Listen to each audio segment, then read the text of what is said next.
Salam gars yi dégg naa leen bu baax a baax Issa Laye la Dóor waar sécurité électronique. Bon gars yi ñu defal leen benn vidéo bu ndaw rek par rapport ak commentaire yi ñuy jot ci TikTok bi. Dafa dëgg yàlla tout le temps vidéo bu ma publier au moins dina am 5 personnes ñii dinañ ma message ci commentaire ñii dinañ ma message privé te ñoom ñëpp ñoo bokk même chose lu ñuy wax mooy copain bëgg naa intégrer sa entreprise bëgg naa man li ngay def nii xam nga te yàlla dogal na rek wax fa dëgg yàlla ñëpp mënuñu leen jël mënuñu jël ñëpp wax fa dëgg yàlla waaw bët du yenu waaye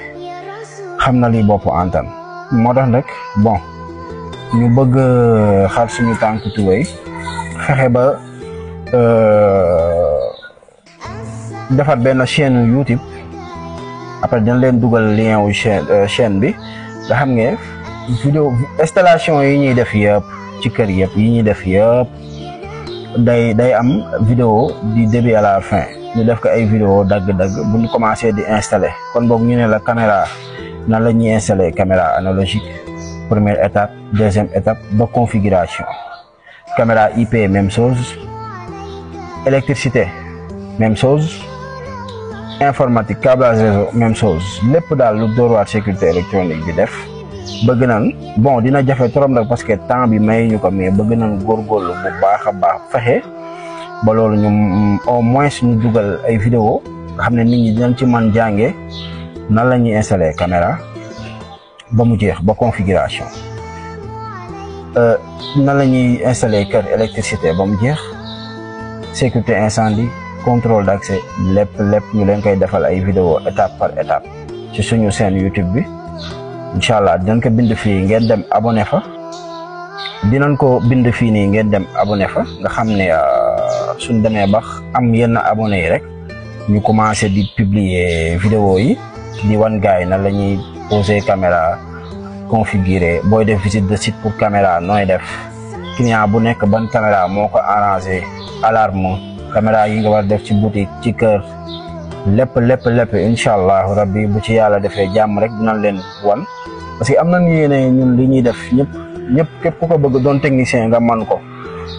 doole yi bokkul ñu bari mënuñu dem def formation ñu bari tamit bu mu defee formation tamit liñ bëgg dëgg duñ ko am waaw li nga bëgg dëgg nag si sur le terrain nga ko mën amee moo tax rek man loolu si laa toog xalaat ka ma ne après dinañ xool ci benn chaîne YouTube gars yi